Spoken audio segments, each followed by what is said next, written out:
కర్కాటక రాశి వారికి ఈ సంవత్సరం ముఖ్యంగా అష్టమ స్థానంలో ఉన్నటువంటి శని భాగ్యంలో అనుకూలంగా సంచరించడం.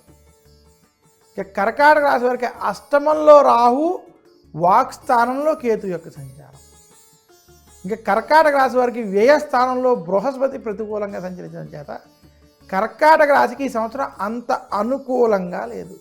కర్కాటక రాశి వారు ఎదుటి వారితో మాట్లాడేటప్పుడు ఆచితూచి వ్యవహరించాలి. కర్కాటక రాశి వారు గొడవలకి దూరంగా ఉండాలి. ఈ సంవత్సరం కర్కాటక రాశి వారికి అనుకోని ఖర్చులు, అక్కర్లేని ఖర్చులు, ఇబ్బందికరమైనటువంటి ఖర్చులు మాత్రం ఏర్పడబోతున్నాయి. ఆరోగ్యపరంగా కావచ్చు, కుటుంబ పరంగా కావచ్చు, ఖర్చులు మాత్రం అధికంగా ఉండేటువంటి స్థితి కర్కాటక రాశి వారికి ఈ సంవత్సరం స్పష్టంగా కనబడుతుంది.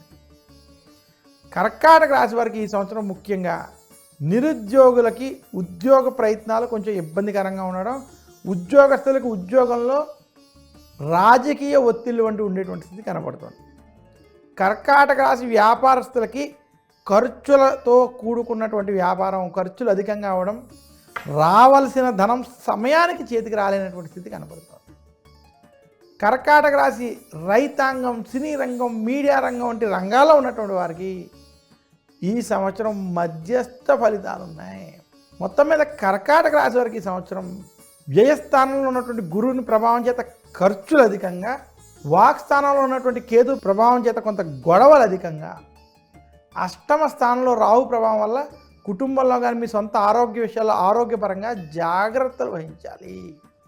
కర్కాటక రాశి వారికి ఈ స్థితిలో ఉన్నప్పటికీ మిగతా గ్రహాల అనుకూల స్థితి వలన మీ మనోధైర్యంతో ముందుకు వెళ్ళి విజయాన్ని మాత్రం పొందుతారు.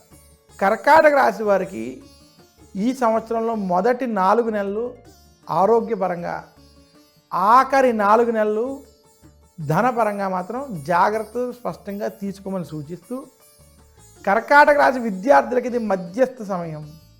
కర్కాటక రాశి స్త్రీలకి కుటుంబ పరంగా, ఆరోగ్యపరంగా జాగ్రత్తలు తీసుకోవాల్సినటువంటి సమయం సూచిస్తూ, కర్కాటక రాశి వారు మరింత శుభ ఫలితాలు ఈ సంవత్సరం పొందాలి, మీ యొక్క దోషాలు తొలగించుకోవాలి అంటే మాత్రం దుర్గాదేవిని, సుబ్రహ్మణ్యుని నిత్యం పూజించండి.